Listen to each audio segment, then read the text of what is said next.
mum will do the same thing this year that she's done every year in the past, which is to get together with her father and cry. And I think that's a horrible world, speaker. Incredibly talented and brilliant people go through their lives feeling every moment the losses that they have suffered. It makes them more afraid when they see other people. It means that when they look at others, some part of them is conscious that maybe they are also going to be gone, and maybe their absence will hurt you as much. That's a fucking horrific world that stands even in the best case of people. I think that there is also a world where my mum isn't as brilliant, isn't as well adjusted. And in that case, it's far worse. Because what I think ends up happening is the pain is intense. She turns to other things. She doesn't go to work as much because she already took like a month off. Instead, she takes 2 or 3 months off. Her career suffers. Many people turn to things like alcohol because the pain is intense and people cannot escape that. But they need a way to deal with it. I think that it is a horrific world that we engage with death, speaker. It is a much better one to imagine that we are able to move on. It enables us to engage other people rather than as people who are going to die. What do we think is going to happen in this debate? I think that people, after someone has died, are going to know about the events of their life, but aren't going to feel an emotional connection to them from the sense of being there. So what I think that looks like is I understand that Mother Teresa was a person who did many good things, and to some extent I can even value the things that she did as being good. But I don't feel intensely sad about her death for the reason that I did not have a particular connection to her. So I think that is the way by which we will conceive of things. In a textbook sense, and an ability to appreciate that their loss is a bad thing for the world, but not in the sense that is intensely personal. What we think is likely to eventuate is we think we are likely to get death rituals that will emerge in ways that are ritualistic, but are not necessarily entailed in emotions the same way. So I think what this is likely to do is mean we're likely to focus on the ways that we can remember people. In PNG, the way that they do this is they have an idea of mourning people while they are alive, and they are visited by the death god. They account for the stories that they have been told, and then they do not talk about them in future in the same way. They account for their stories, but they are able to move on. I think that's probably one of the forms that's likely to happen. People will be able to grieve for people while they are alive and while they're in the process of dying, because they know that soon they will depart. But then once they have departed, they'll be able to move on in a way that they did not before. I'm going to talk to you first of all about the memories we retain of people, and secondly about why those memories create a culture of suffering. What memories do we have of people? I think it's important to note that death is the memory that people are most likely to recall. The moment with someone dying of cancer. This is true for a couple of reasons. The first is it's the most recent memory that we have of people, and obviously more recent memories are ones we recall more closely. Secondly, those are the memories that are most shocking and most jarring, because importantly, you have a conception of someone of who they are and what they look like. And as they are ravaged and wasted away, those memories are all of a sudden torn asunder by the new one. And that means that's the thing that shocks you, and that's the one that you engage with most of all. Thirdly, these are the memories that you fight to create. Because when you know that somebody is dying and you know that soon they will be gone, people fight and rage against that, and they try and constrain those moments and recall them as best they can.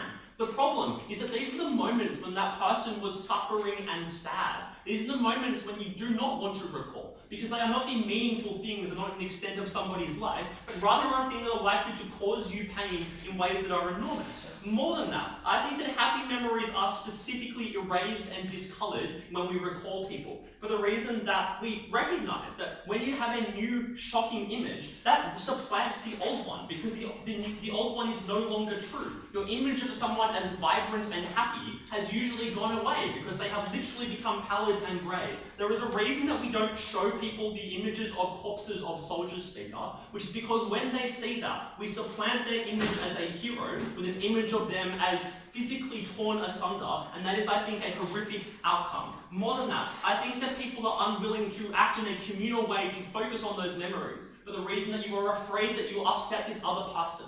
And so what that means is people are silent about the moments when they are happy. The ones that they focus on are the moments that are shocking, for the reason you feel comfortable talking about that with another person. If someone is grieving, you don't want to upset them by reminding them of the moments that were happy, which means you focus on the ones that were not. So that's the things that are likely to be remembered. What do we think those memories do? I think they are horrific for a number of reasons. The first one, the emotions that people feel when someone is going are not controllable in ways that are important. Memories are visceral, and you often do not know what is likely to inspire the feeling or the sense that someone is missing. This is true, first of all, in like a trivial sense, and I did not know I would discuss this motion.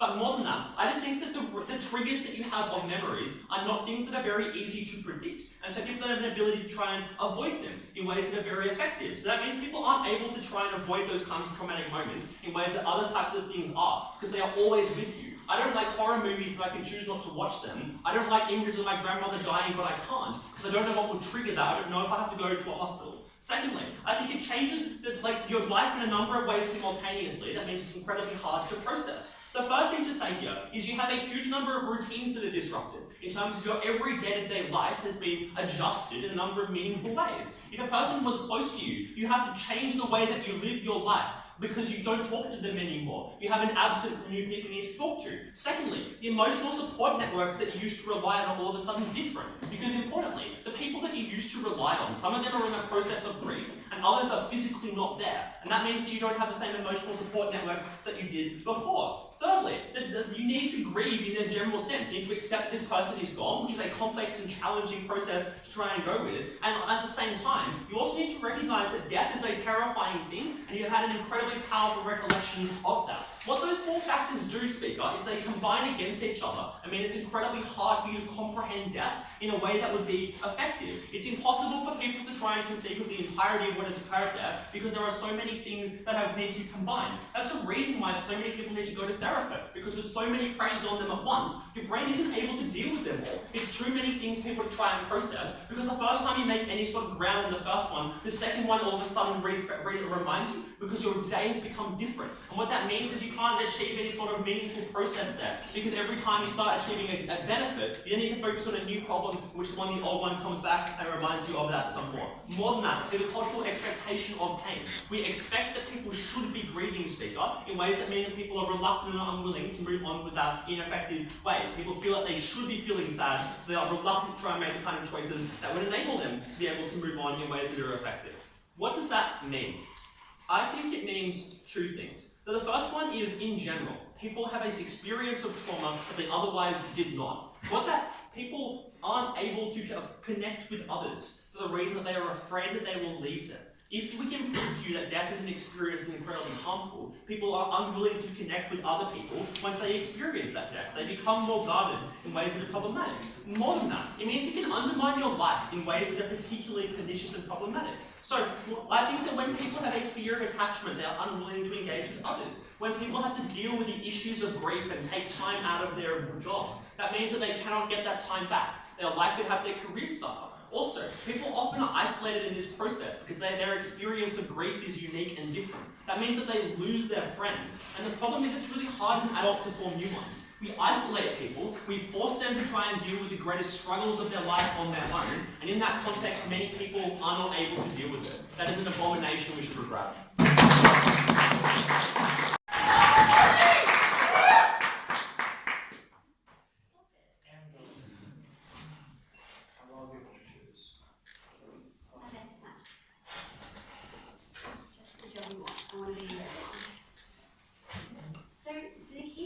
That we need to establish in this debate before we go any further about grief and alcoholism and therapy is that memory and emotion and relationships are intrinsically tied together, and to remove one aspect of that pyramid is to collapse everything else within that triangle. And so I thought that it was deeply unpreemptive for them to not talk about the kind of impacts this would have on emotional intelligence and personality and social norms surrounding the repercussions of no longer having emotions attached to dead people. And so that's what I'm going to talk about in my case, because all of these, and so my 3 points are, firstly, the impact on emotional development and intelligence, secondly, on the development of identity and what it means to be a human being in regards to your relationships with other people, and then finally on the development of social norms surrounding this and what their world is likely to look like. Because let's be really clear, grief is a tool that teaches you how to respond to sadness and a variety of different difficult things in our life that you do need to be able to have the capacity to do, not just when you're responding to death, but other sad things that happen in life. And when you remove that tool for emotional intelligence and development, you are left with something that is quite sad and nobody even died. So, firstly, let's talk about emotional development, because these guys wanted to say, well, you know, it's really bad that people respond terribly to grief and that they end up in therapy and are unable to deal with this. But that's premised on the idea that emotional intelligence will still exist to the same extent that it exists under the status quo, and they never really told us why that would be the case, and so I'm going to tell you why it won't. So, grief is a learning process, as I said, that creates emotional intelligence because your memories are tied to your relationships. The reason that you feel sad when your grandmother dies is because she taught you things in your life and gave you experiences that you subsequently assigned value to because you had those emotional responses, because you had that relationship, and because she was important to you. And once your grandmother dies, you are no longer able to experience the same capacity of emotion, which means that those experiences that they've said you will still remember, you will no longer be able to assign the same level of importance to. And they may say, well, you'll be able to do that because you'll know how much time you spent with your grandmother. But again, the gut reaction and emotion, which is what makes us human and is why we assign importance to things, is gone. So why else is emotional intelligence important? So emotional intelligence is basically your ability to understand things that are happening to you and manage them. And so when we talk about these kind of things, it's important because we need to be able to generate happiness and sadness in order to be a stable human being, and removing that learning process of grief or assigning value to relationships in your life means that you no longer have the capacity to deal with things to the same extent that you do under the status quo.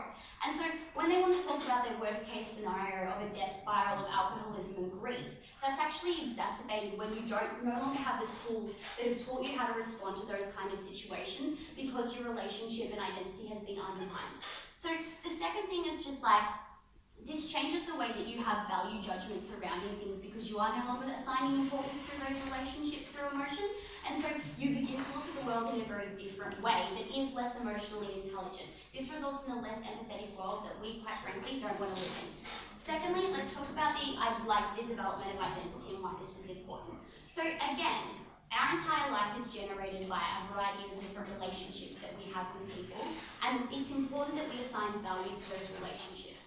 The reason that is it's important that I remember that my dance teacher was a stone cold bitch and that she taught me a variety of things whilst making me cry. Because when I cried at her funeral, those things I remembered and became more important because it generated an emotion in me that reminded me who I was and the foundational events that made me who I am today. But when I am no longer assigning that importance because I don't have that emotional reaction, I lose key tenets of my personality that were the building blocks of my identity. And so they may come up and be like, well, why is it even important for us to have a constancy of identity? We can just constantly be regenerating ourselves and that's fine. But it's not, because the second thing to say to this is that it's really important that we have some sort of lifelong goal, because we only have like 84 years in this world, and most of us want to do something significant in it at some point, and therefore to no longer be able to generate memories and importance surrounding people and constantly have those building blocks undermined means that you basically have to start at square one all over again. That would be incredibly frustrating. And so when you want to talk about isolationism and, generating something where people are all alone, when you aren't able to form relationships and build a personality around you, surrounding people, and you have to do it by yourself, they actually incentivize that, not us. So I just think that when you're talking about why it's important that we're sad and why it's important that we're happy or anything like that, it's because it generates lessons within us that build us to who we are. And that's why, from an individual perspective, we should not stand by this. So finally, let's just look at social norms and why it's really important that we generate kind of outrage and have, emotional responses to death. And I think the first thing to say to this is that they want it to be well, people's legacies are ruined once we view them as weak, like a ex-social justice figure whittling away in a cancer bed. Their legacy is ruined because we no longer view them as a strong figure. That's fine, but importantly, once social people like that die, the subsequent emotional reaction from that is really important because it generates outrage and prompts a message, which is why martyrs are a thing. When people die, generates an emotional reaction in people that sends a message to politicians and a variety of other people that mean that movement is created and actually occurs because of that emotional reaction. They have to live in a world where people die and they just die and their death means nothing. In our world, because of the emotional response, because of the grief that people undergo, we get movement, we get tractions in things that in their world simply wouldn't. They have to rely on like lobbying techniques that, death just sends a real strong message that doesn't exist on across the board. So I think like the second thing to say is that like death is really hard to understand. And because like our brain can't comprehend like a multitude of deaths and like why we should care about that, it's important that we have a grieving process in order to assign value to other people's deaths. And so when it's like 1,000 people were slaughtered in a massacre in X country, we can't really understand what it's like for 1,000 people to die. But because our grandma died or someone important to us died, we're able to understand that that process is important to other people and we should care about that because it is being multiplied by 1,000. So when you no longer have that in their world, it means that we actually have less capacity for empathy and less capacity to understand fellow people's human experience, which is just like a really large loss that I'd really like them to mitigate. So then so the outcomes for this are quite clear. It's like, firstly, the awareness of issues and public opinion regarding politics and movement changes. But secondly, like passive things like donations and volunteerism are less likely to occur because you just don't care anymore because you don't have anything to tie it back to. And so when they want to talk about like a culture of grief and everything like that, we think that it's really important that we do have a culture of grief because that stems from something that is empathetic and understanding. And so for all of those reasons, we're quite proud to be part of this. Welcome to the second of our speakers. Go Georgia.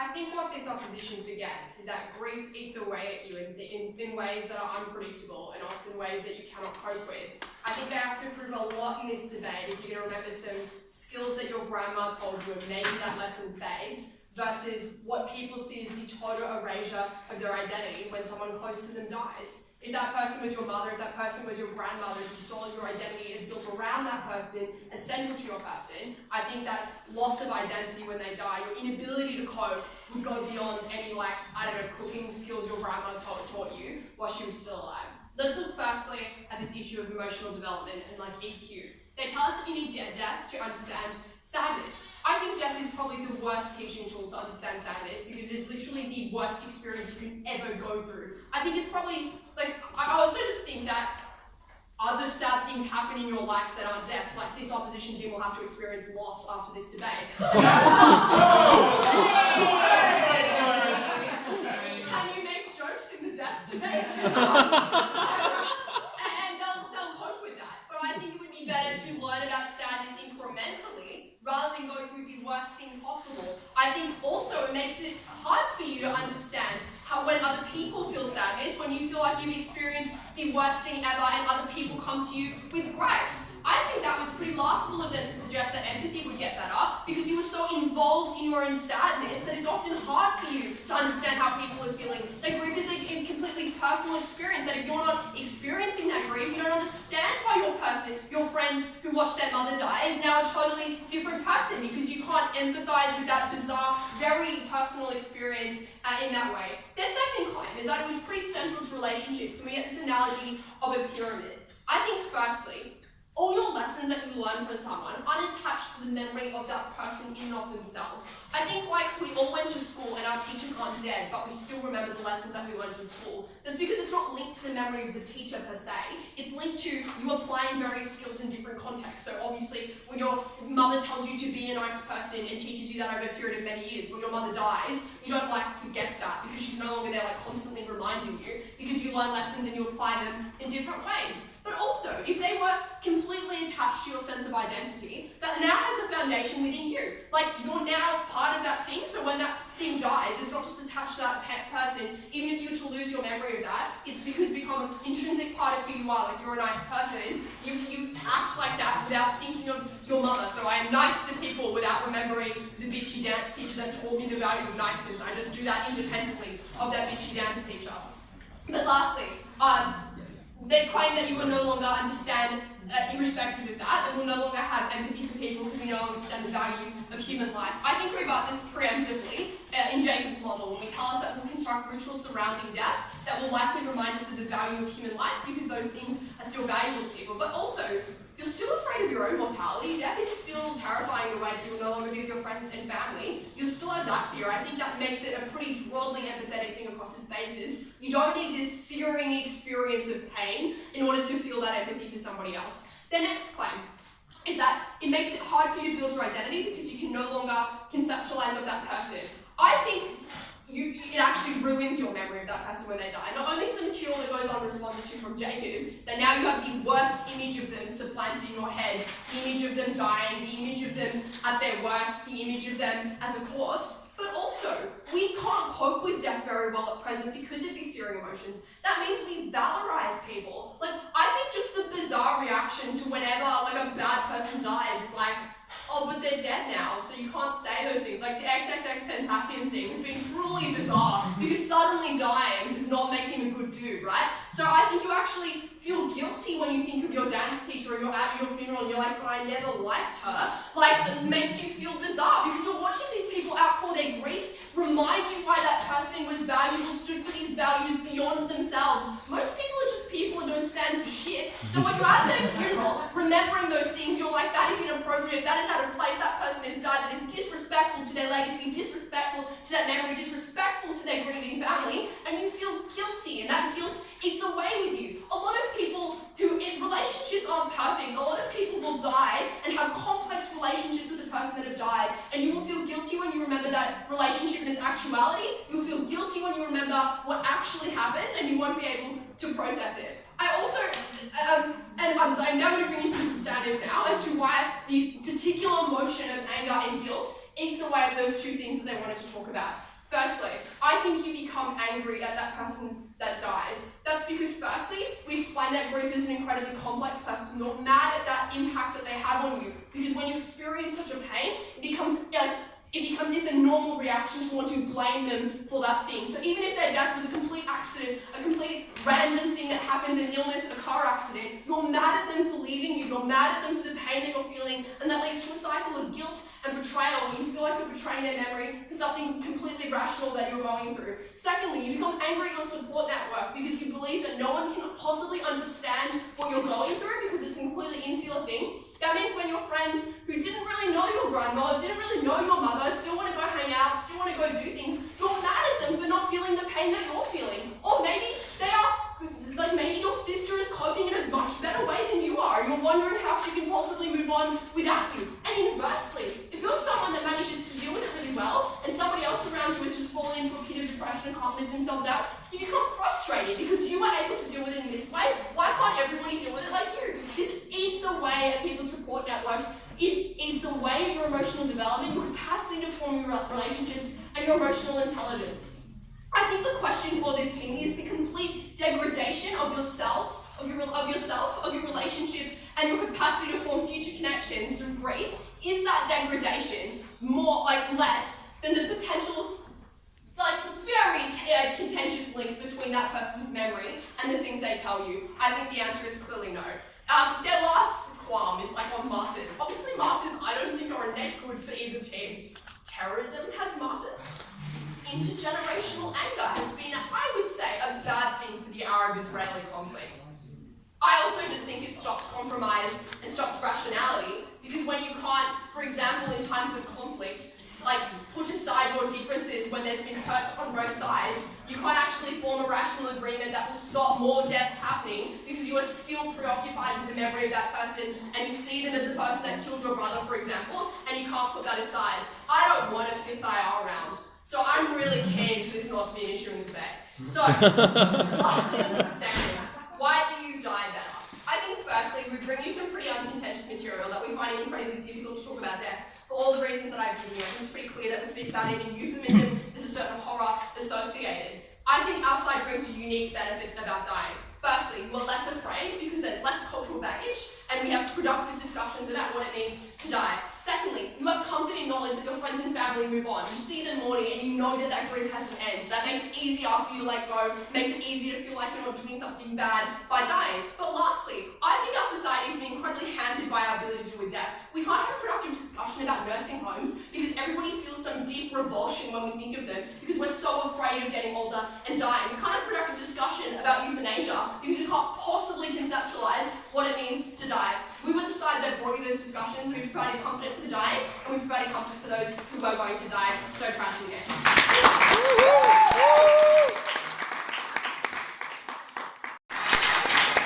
Go Will!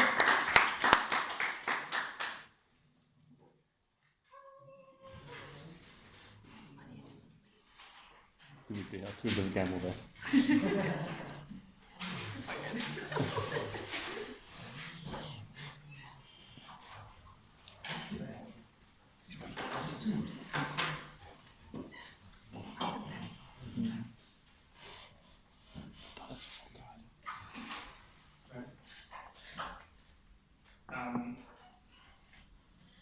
I found this very hard. Just being in the room was hard. Because it just brings up a lot of shit, you know?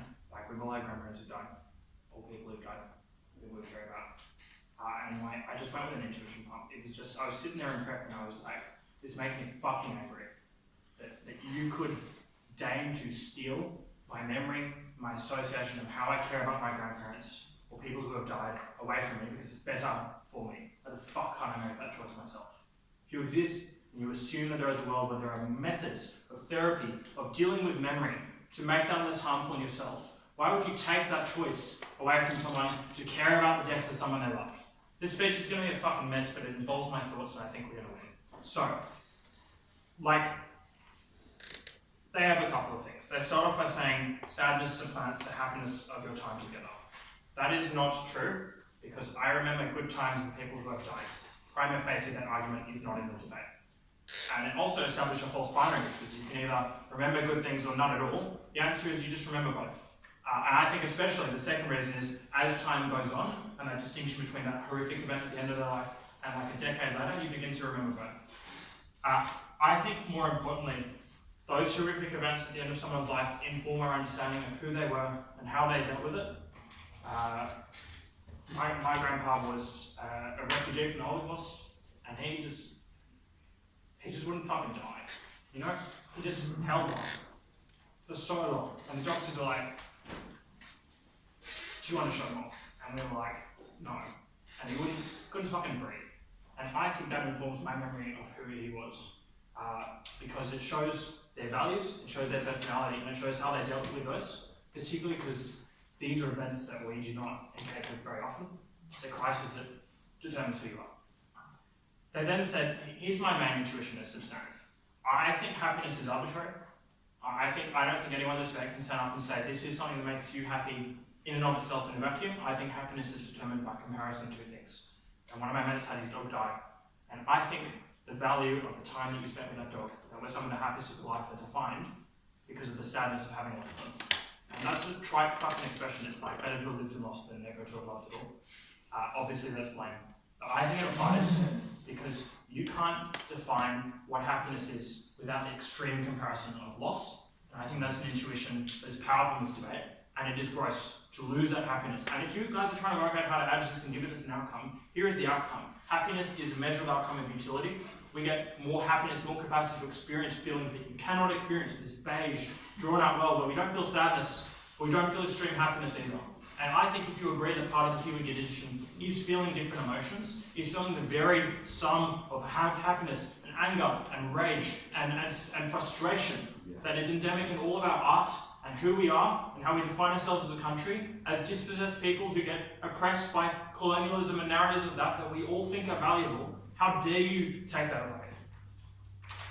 They then said, look, it's shocking events that displace your memory. I have learned about psychology and how we encode memory in university. I will hopefully apply it to this debate. That is not how memory works. Memory works from a process of encoding it and then retrieving it When you encode that memory, it is tied in with emotions at the same time. Mollie tried to get at that. The point here is memory and emotions are not distinct, and you cannot treat them as distinct in this debate. They are one and the same. Particularly, I think this is terrifying because your brain only retrieves certain information, certain memories, depending on the emotions that you're feeling at that point in time. When you're happy, you remember happy memories. When you're sad, you remember sad memories. And if there are no emotions attached to it, your brain will deprioritize how it encodes those memories in long-term memory, and you lose them. Because there is a fuckload of information that surrounds us, there is too much for our brains to encompass, and so it makes decisions without us knowing as to what we should and shouldn't remember. And in a world where there are no emotions attached to memory, that means you lose memories from your mind. That is the physiology here. Then they were like, at the start of Jacob's speech, you get sad. And his mum was crying with her grandma. Like, I get that. I don't know. No, I hate when people come up to me and say, I'm sorry for your loss, because they're not. They didn't know the person who was lost. Jacob's mum did, and his grandma did, and they're the only people who did. And that point of grieving, I think, is probably one of the most valuable things in my life. I don't get along with my parents, but the point of seeing my mum break down was powerful to me, and that's a utility on our side that these guys can't get rid of. And I think that's, particularly in terms of the world, their model gets rid of support networks.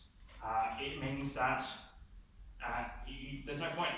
You don't spend time connecting with families that you never really got on. You don't spend time flipping through photo albums because you don't care. There's no sadness. It doesn't matter. A logical, rational human being, a dude bro on Facebook, would be like, dude, get over it, bro.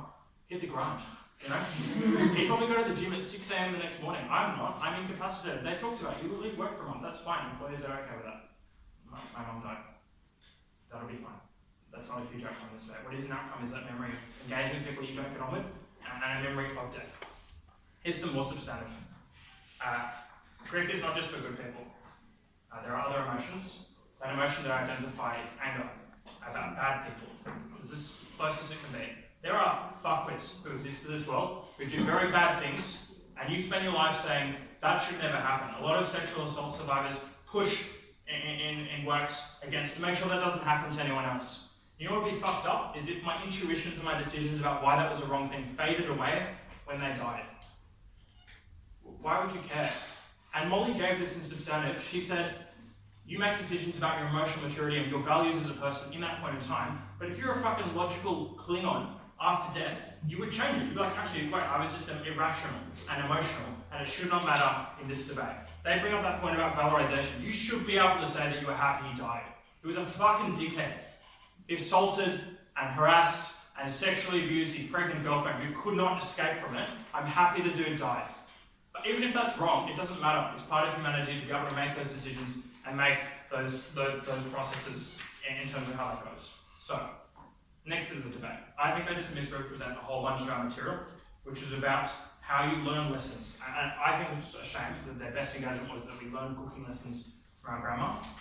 That, if I'm being reasonable, escapes the reality of what our arguments were. It was this, that emotional maturity and emotional intelligence is important to the person, because it means you can A, understand your own emotions, and B, manage and deal with them in other people. These deep events of grief are important and shocking in our lives because they teach us strategies of how to deal with it. The premise of this argument is just true, and that is, death is not the worst thing that can happen in the world. If my friend was abused or tortured, I would also be sad, of which similar things have happened.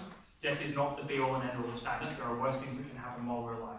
If you assume there are things that we need to deal with in this world, then you should have the tools to do so with that. They say, but it's tied to that specific person. Heterogeneity is good. It means you get a broader range of experiences with different types of people, especially when morality is grey, especially when it's difficult to make a decision as to why you should care or not. I think those are the most valuable bits, to learning about your emotions. And look, let's say you get incapacitated for a month. Those waves of grief will pass. And at a certain point, you can look back on it and you can be like, I will deal with it better in the future. And these guys steal that ability of us to do it. And I don't know, this debate makes me sad.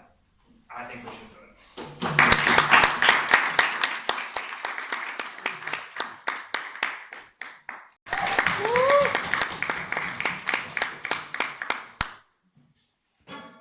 The other beach.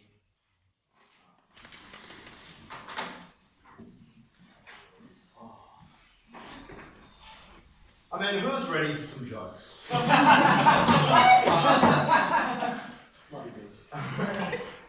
No, Will speaks beautifully, but he's not the worst off. One of my friends passed away, and that was okay for me, because I survived, and I just watched him die. And that's the thing that most people will go through at some point. Most people will not experience the death of a child. Most people will not need to live on after that point. They won't need to regret the fact that they couldn't afford the $50,000 for the farm experimental drug because they weren't able to get the mortgage approved on time. They might have just saved it. They won't regret the fact that they weren't able to secure medical marijuana that meant that he was in more pain potentially he needed to be. Grief in general maybe is bearable, and maybe after the fact is worth it. The memories that you share and the saving that you have is worth it. Extraordinary instances of grief destroy lives. To outlive a child, to outlive your partner and spend 20, 30 years never being able to get over that, to watch somebody die in front of you, say in a war, knowing you could have saved them. Exceptional deaths are the ones that are unrecoverable, that our processes for fixing cannot help, cannot save you, cannot claw you back. I wish we could have both, to be honest, obviously, but if we had to choose a world in which we deprived people of a sense of richness as to the lives that they have lost before, the things that are described there, and save those who are otherwise damned, I think that trade-off is worth it. It must be worth it to protect those most vulnerable people. The first question in this debate is how do we grieve, then who do we become, then how as a society do we operate. Will tells us that we're able to choose how we go, but we give you extensive analysis to suggest that this is something you cannot control. The nature of triggers means that you don't know what memories you would associate most strongly with. You wouldn't know if it's a particular smell from a time that you spent. You wouldn't know if it's a particular sort of moral. You can't predict that. And so you can't make choices that tell you when you're going to feel that or when you won't. You can't confine that to the therapist's office. And yes, Will's right. The fact of the jarring nature of death means that you max out your capacity to encode that information, which means it is limited in scope. Your pain is not all remembered.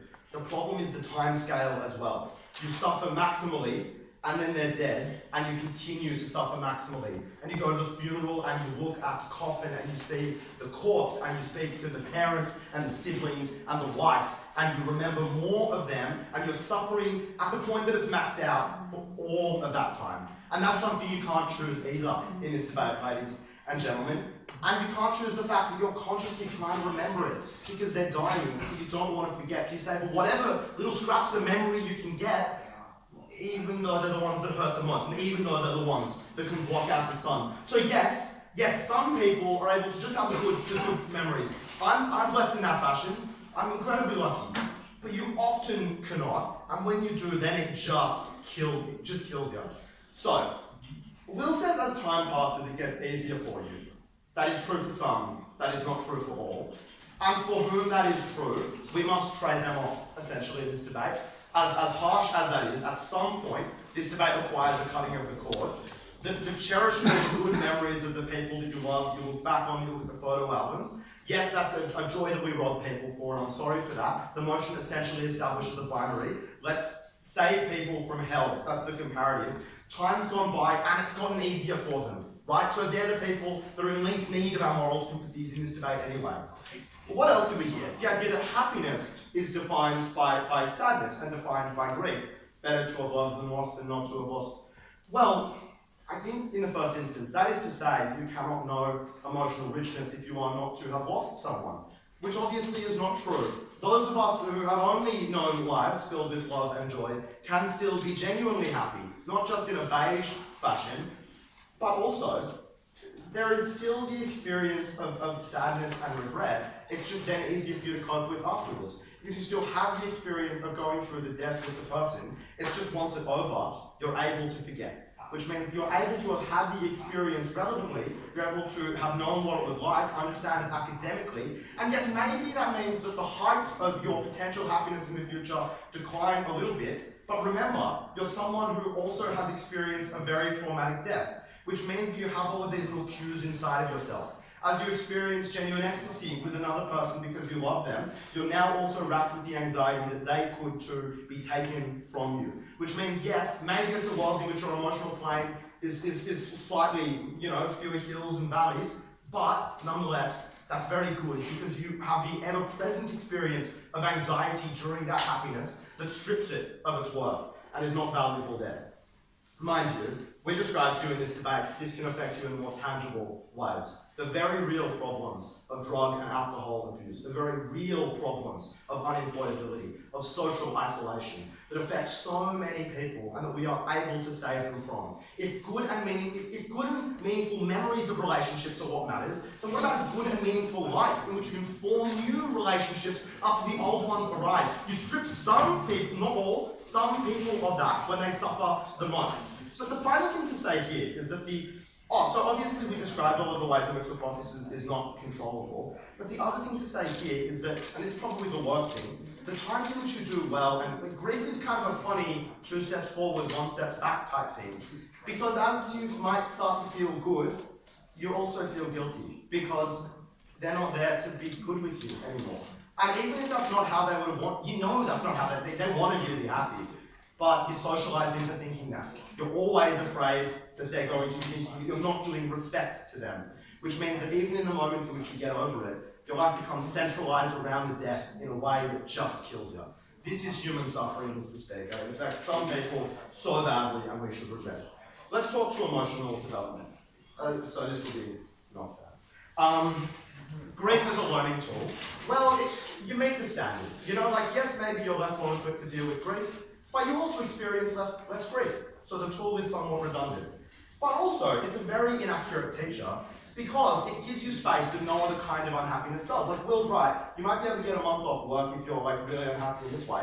If something else very traumatic happens to you, society does not accommodate in the same way, which means that the learning tools you get are not well suited to the task that you are required for. And also, it often forces you down things that are counterproductive. It does not teach you to deal with grief. Some people just flee from it and are afraid. And for them, that is just as bad. The second thing that we hear is that you lose the lessons that you were taught by the people that love you. That if you're, and this isn't just about banking, obviously. This is about all sorts of things. This is about the values that your parents teach you, the experiences that you might have with another person might shape you, the ways in which they challenge you. But the thing about learning, no one in this debate would remember their kindergarten maths classes, would they? Maybe if you have a perfect memory, or if you had a very special kindergarten teacher, but probably you wouldn't remember that, and you remember, nonetheless, the lesson, because you build on it. Because skills, when built on consistently, the root lesson then you can forget and you retain the skill. And that's totally fine. So you would not require that sort of degree of emotional support. But in addition, I think this issue is subservient. The intro that I have planned before was just, if you are less emotionally developed, that means you are more like a child, more in a state of happiness, more in a state in which you are less burdened with the grief and pain of the world. So be less emotionally developed if you want to. Finally on society, the problem of empathy, just really briefly, the reasons that we are not sufficiently empathetic to one another is because of social problems like racism or sexism, and we insulate ourselves from the experiences totally of other people. Our fear of our own mortality is then sufficient to the task the opposition wants from it.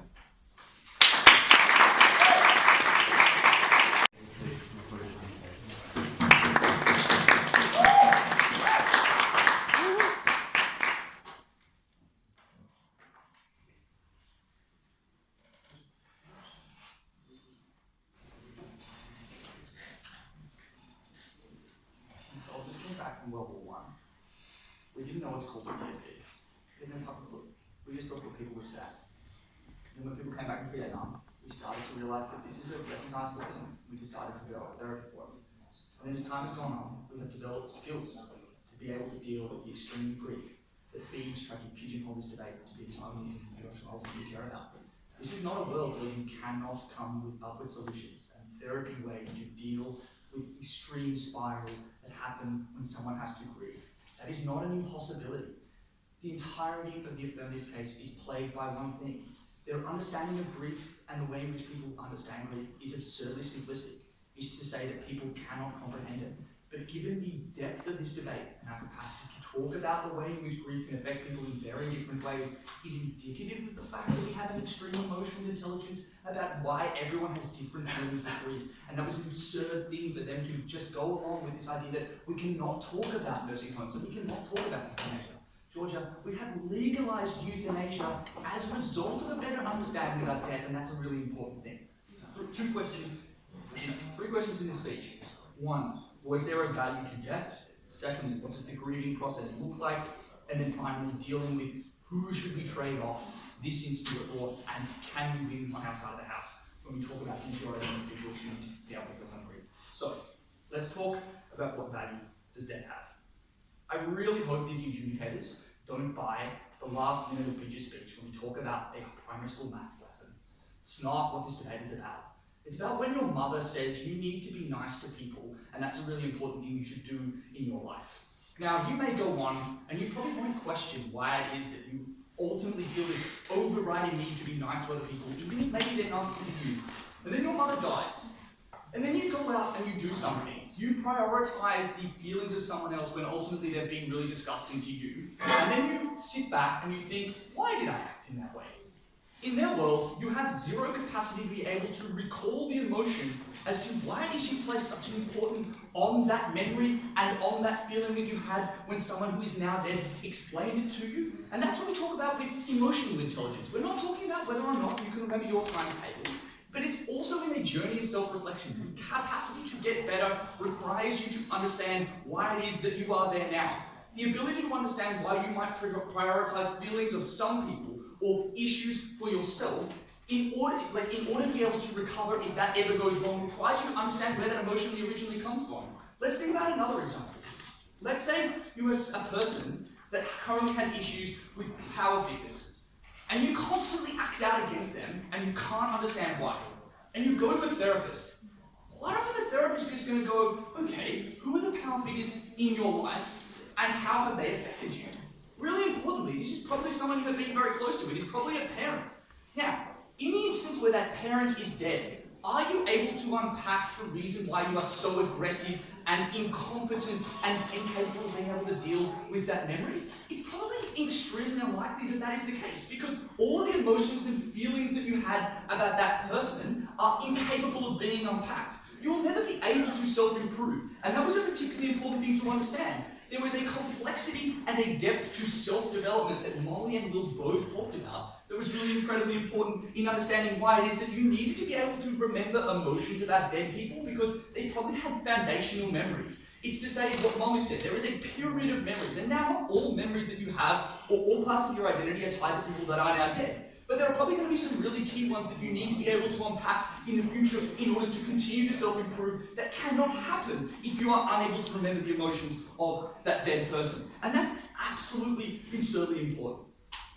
Even given that we can prove an increase in emotional intelligence, what's the second thing we say about the value of death? Incredibly importantly, Will talks about it is better to have loved and lost than to have never loved at all. And then they come out here and say, aha, you'll probably love people more, and you'll know you don't have to worry about the sad feelings that come as a result. But really importantly, the thing that they never engage with is the reason we feel an amount of happiness that is increased is because we know that the depths of despair are so problematic. We ultimately don't buy into this idea that somehow there is a cap on the amount of happiness that you can ultimately have. We ultimately think that the sense of elation that you feel when something happens is honestly always going to come with a comparison of how sad you have ultimately felt, but also just like incredibly importantly, this is not the only way you deal with grief. This is not the only way in which you deal with the way that these things happen in your life. But incredibly importantly, they're often scenarios that are incredibly important to you. But most importantly, the way in which this would impact your psyche, your capacity to remember anyone in your past, is the most important thing. All of these memories, all of the things you do, you are a social human being, are tied to individuals and emotions. Will talks about the way in which you recall memory, and the way in which the emotion and the person and the event do not come as separate things. They come instantaneously in a package. The ability to recall them immediately would be degraded, and we think that is a problem. So, We think that death can be absurdly valuable. Now, what does the grief process look like also dealing with this idea that we need to care about in instances of alcoholism and the like? Multiple responses to this. One, the capacity for moments of grief to create spiral, the reasons why you might spiral out of control. And I think we've actually done a bad job of hitting one thing. They never proved that those spiraling out of control would never happen. I'm going to talk about why it is that it would probably still happen in some scenarios. Firstly, if we talk about the idea that you remove all the emotions attached to that person, we ultimately think that you will probably be left with an emptiness or a gaping hole in your psyche that you are unable to understand. The kind of reasons why they think that people turn to alcoholism in a world where let's presuppose that my material about why we're getting it better at that is actually a thing that we can talk about in this debate. The idea that emptiness is something that is an issue, you cannot recall why you think certain things or feel certain things, is often why people turn to alcoholism in the first place. It is a solution to a problem that does not seem to have any other solutions. So in their world, where something extremely bad dies, but someone like extremely close to you dies in a really horrific way, you probably have a lot of emotions and memories of that person. Now you are a human being that needs to solve other problems in your life. Let's say you encounter grief, or you encounter a memory or an emotion that person helped you try and understand. In that scenario, when you try and recall all the emotional lessons that person taught you, you are left with literally zero answers to those questions, and so you're probably substantially more likely to have to turn to solutions like alcohol, turn to solutions like drugs, in scenarios when you cannot actually answer those questions. And we think you actually heighten the likelihood that spirals would ultimately occur in that scenario. And as much as we talk about we have solutions to spiraling out of control to PTSD, we ultimately think that there is some bad times that are involved in the period where you grieve and you come to grips with what has ultimately happened. And we would prefer to avoid them on a large scale. But in their world, what they actually sought to do was to make that substantially more likely. We think that was particularly problematic. And then also in terms of what does the grief process look like? What we get from Georgia is a rather simplistic understanding that does not seem to talk about the scale in which grief occurs. And Jacob actually is really illustrative. When his grandmother first died, his mum took a month off. That is entirely understandable. But now it's only a day. It is almost as if the human memory degrades to an extent, and it is not as visceral as time passes, and that is a very universal thing that ultimately occurs. Given we operated in a world where death can have meaningful value, and dead people can give you things that you needed to be able to remember to be a good human being, we ultimately thought to remove that capacity, to remove the ability to grieve, would be an absolute travesty. We were therefore proud to oppose.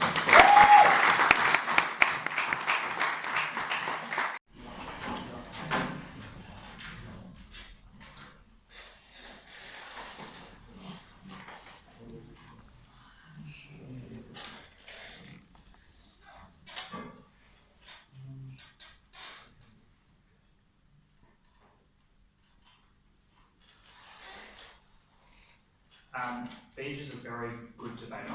He recognised at his speech that we were actually just ahead if you assume that grief and tragedy and emotions of people who are dead mean something to you and is a core part of our humanity. He then made the trade-off. He said, look, that is a sacrifice that is justified because there are just some people in this world for whom their lives are destroyed. And that's the comparative he sets up. It is, do we preference people like me who are sad and can get over it, or do we preference saving the people who can't get over it, whose lives spiral and they're lost from us? And that is a deeply emotional and intuitive comparison to spend. I also think it's a false one. Do not be fooled.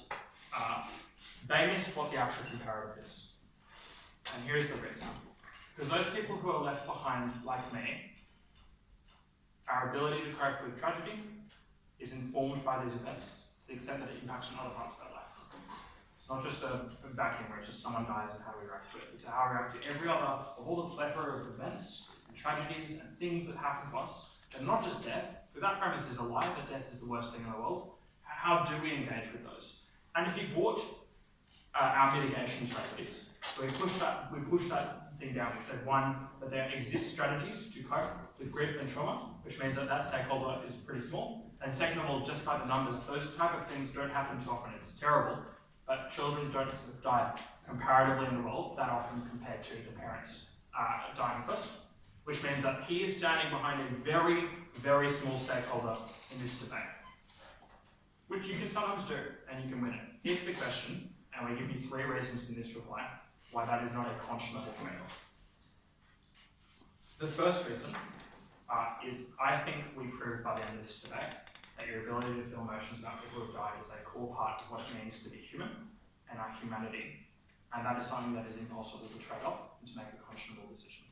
That it has value in and of itself, and if you here's the second reason. If you multiply that value to humanity across, let's say, 6.5 billion people, that's an unimaginable scale of humanity and importance to us.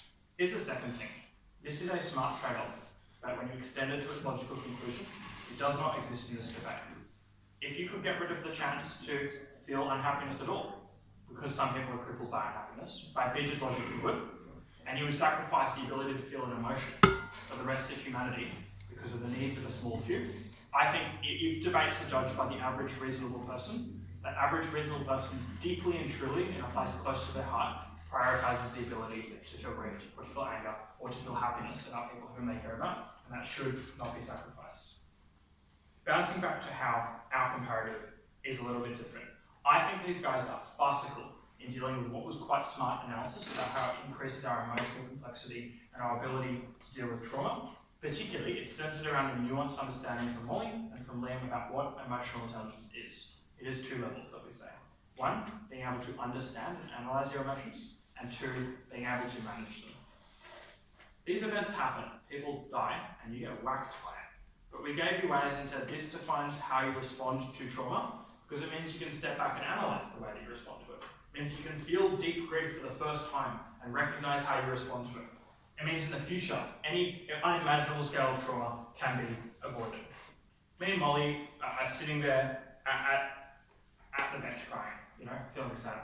And Beach says, look, I don't know, like that argument that he talked about how it doesn't matter that you can feel greater happiness by comparison with greater sadness, because there is no comparative. We would have never known to have lost it. I think if we could sit here and know that we could add that extra value to our lives, in every single circumstance, every single one of you in this room would make that choice to feel a greater depth of emotion. Just fuck it, we work 45 hours a week until we die. There has to be some kind of meaning in this life. It is not sacrificing a core sliver of what makes us human for the benefits of people who are very small and can be helped. It's a trade-off that is harsh, and it's a trade-off that is unconscionable. We win this debate.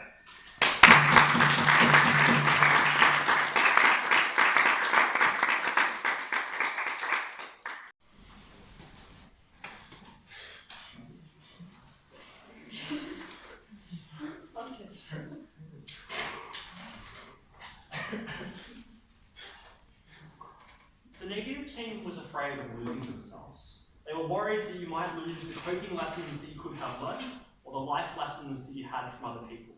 The problem is that they never respond to what Georgie tells you.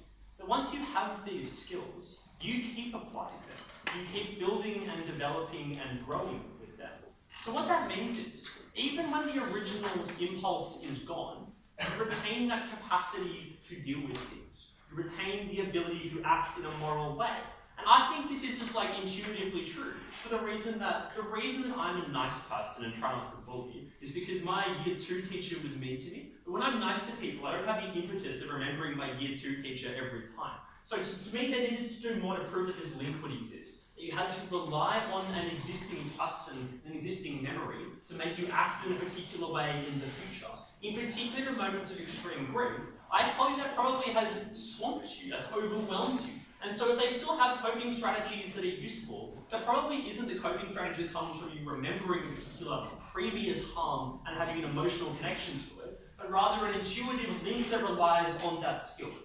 And maybe Will has an answer that could overcome this. But importantly, most people, I think, are not Will and do not have that depth of understanding.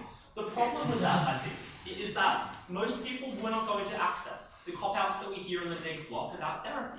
Because most people don't have those skills, don't access them. We tell you they are not going to go through those kinds of choices. So that means they can't rely on this as a cop-out, but rather many people are likely to have those harms. I'm going to deal with 3 issues in this reply. I'm going to talk about the dying, the friends of the dying, and other people. I want you to know, this order is deliberate, speaker. The people that we should care about most are at the start of this. They're the ones that are by far the most significantly impacted. What happens to the dying? We tell you that these emotions mean that people cannot die nearly as well at Georgia. We tell you this extreme emotional reaction means people avoid the discussions that would make people's lives easier. We tell you we don't discuss nursing homes the ways that we should. We don't discuss euthanasia the way that we should. And people die feeling unsupported where otherwise they could not have. The negative response is only to say that they have legalized euthanasia. But importantly, we still don't discuss this as an idea. We still don't talk about it as a concept. And we legalized euthanasia incredibly late, specifically in Victoria. People as a whole are incredibly reluctant to discuss this as a concept in terms of what people wanted. I want to note also, their material on empathy is not relevant here in the slightest, for the reason that the empathy that you would feel towards the dying comes from your own fear of death, as opposed to you having gone through that same experience. So there are stuff about having gone through an experience making me more enabled to deal with things does not apply. They did not have any contribution to the lives of the dying. We told you that we could make their experience better. What happens to the friends of the dying?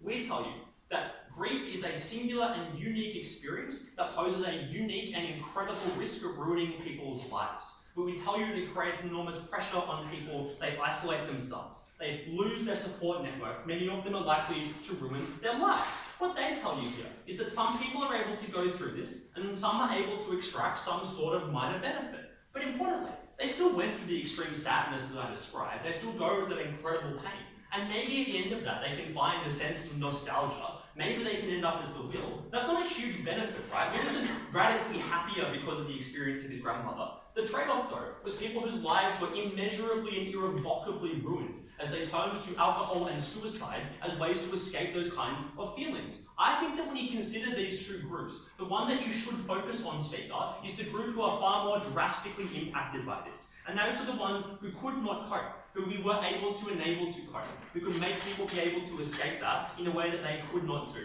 Lastly, what happens to other people? They tell you that you need death to understand sadness as a concept. But, importantly, you didn't need to, because we took away the need to cope with that as a feeling. What that means is, the value of this skill always depreciated in proportion to the usefulness of that skill. And so what that left us with then was an ability of people to be able to deal with the world in a more rational way. We didn't have martyrs, but we did not feel sad. That is a better world.